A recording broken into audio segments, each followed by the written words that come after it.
Hi friends, இன்றைக்கி என்ன video பார்க்க போனால் நைட்டு டின்னர் தான். நைட்டு டின்னருக்கு வந்துட்டு ஆலு பரோட்டாவும் பட்டாணி குருமாவும் வச்சுருக்கேன். அதுதான் இந்த வீடியோவில் பார்க்க போகிறோம்.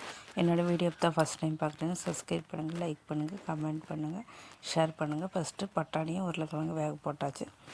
அதுக்கப்புறம் ஆலு பரோட்டாவுக்கு வந்து போட்டு கோதுமை மாவு எடுத்து போட்டு ஒரு கப்பு போட்டு நல்லா பிசைஞ்சிக்கலாம்.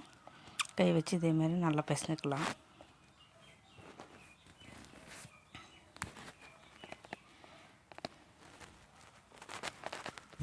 இப்போ இதேமாரி நல்லா பிசைஞ்சு எண்ணெயெல்லாம் தேய்ச்சி அந்த சைடு வச்சுக்கலாம். ஒரு 10 நிமிஷம் ஊறட்டும். அதுக்கப்புறம் பரத்திக்கலாம். இப்போ அதுக்குள்ளே வந்துட்டு சப்பாத்தியெல்லாம் இதாகிறதுக்குள்ளே நம்ம வந்துட்டு பட்டாணி குருமாவுக்கு வெங்காயமெல்லாம் ஒழிச்சிக்கலாம். இன்றைக்கி வந்து வெள்ளைப்பூண்டு, இஞ்சி, பெரிய வெங்காயமெல்லாம் எடுத்துருக்கேன். அதையெல்லாம் ஒழிச்சு வச்சுக்கலாம். இப்போ இதெல்லாம் ஒழிச்சு வச்சாச்சு. இப்போ ஸ்டவ் ஆன் பண்ணிக்கலாம். இப்போ மண்சட்டி அடுப்பில் வச்சுக்கலாம். இப்போ வெங்காயம், தக்காளி, இஞ்சி பூண்டு பேஸ்ட்டெல்லாம் ரெடி பண்ணிக்கிட்டேன். இப்போ வந்துட்டு மண்சட்டியில் ஆயில் ஊற்றிக்கலாம். இப்போ ஆயில் நல்லா காஞ்சதுக்கப்புறம் பெருஞ்சீரகம் போட்டுக்கலாம். பெருஞ்சீரகம் நல்லா பொரிஞ்சு வந்ததுக்கப்புறம் பெரிய வெங்காயம், கொத்தமல்லி தலையும் போட்டுக்கிறேன். அதையும் சேர்த்துட்டு நல்லா வணக்கிக்கலாம். வணங்குறதுக்கு தேவையான உப்பு சேர்த்திக்கலாம். அதையும் சேர்த்து நல்லா வணக்கி விட்டுக்கலாம். இப்போ லைட்டாக நிறம் மாதிரி வந்துட்டுருக்குது. இப்போ நிறம் மாதிரி வந்தோடனே தக்காளி சேர்த்திக்கலாம். தக்காளி சேர்த்து நல்லா வணக்கிக்கலாம். இப்போ கொஞ்ச நேரம் மூடி வச்சுட்டு இப்போ இஞ்சி பூண்டு பேஸ்ட்டு சேர்த்திக்கலாம். அதையும் சேர்த்து நல்லா வணக்கிக்கலாம், பச்சை மணம் போகிற வரைக்கும்.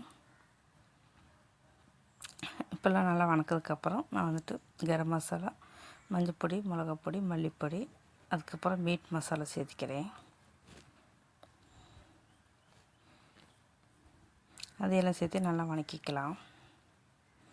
இப்போ நம்ம வேக வச்சு எடுத்து பட்டாணியை கொட்டிக்கலாம். லைட்டாக தண்ணி விட்டுக்கலாம். பட்டாணி குருமாவெல்லாம் நல்லா கொதி வரட்டும்.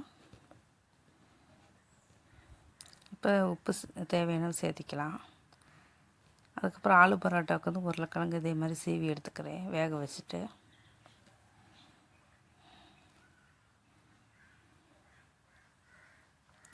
இப்போ அதில் வந்துட்டு பெரிய வெங்காயம், பச்சை மிளகா, கொத்தமல்லி தழை,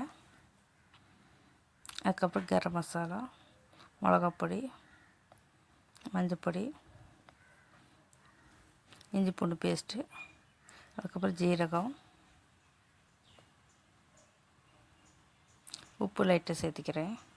இதெல்லாம் கை வச்சு நல்லா பிசைஞ்சு எடுத்து வச்சுக்கலாம்.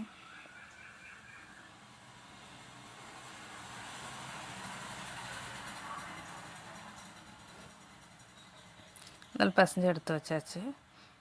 இப்போ வந்துட்டு பட்டாணி குருமாவில் மேலே வந்துட்டு மல்லித்தழை தூவி இறக்கி வச்சுக்கலாம்.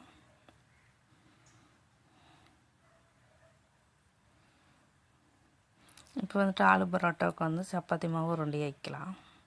இப்போ அதில் வந்து ஸ்டப்பிங்க்கு வந்து இந்த உருளைக்கிழங்கு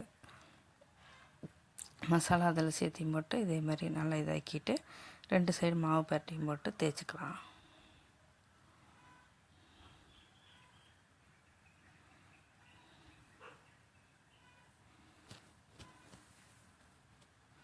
இப்போ இதே மாதிரி எல்லா மாவும் தேய்ச்சி எடுத்துக்கலாம்.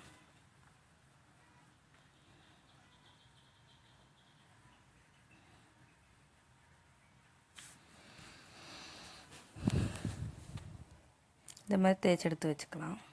இப்போ ஸ்டவ் ஆன் பண்ணி மட்டும் தோசைக்கல் அடுப்பில் வச்சுக்கலாம். இப்போ தோசைக்கல் நல்லா காயிட்டோம். அதுக்கப்புறம் வந்துட்டு இந்த ஆலு பரோட்டா போட்டுக்கலாம். போட்டு மேலேயும் அதுக்கப்புறம் கீழேயெல்லாம் நல்லா ஆயில் ஸ்ப்ரெட் பண்ணி விடலாம்.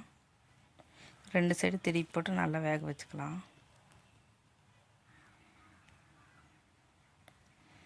இப்போ 2 சைடு நல்லா திருப்பி போட்டு நல்லா வெந்துட்டுருக்குது.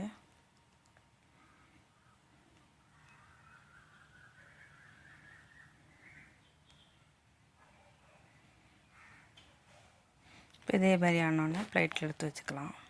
இதே மாதிரி பைக் இருக்கிறதெல்லாம் செஞ்சுக்கலாம். நைட்டுக்கு வந்துட்டு ஆலு பரோட்டாவும் பட்டாணி குருமாவும் வச்சுட்டு இன்றைக்கி சாப்பிட்டாச்சு. உள்ளுக்குள்ளே நல்லா சாஃப்டாக இருக்குது. இந்த வீடியோ பிடிச்சிருந்தா லைக் பண்ணுங்கள்.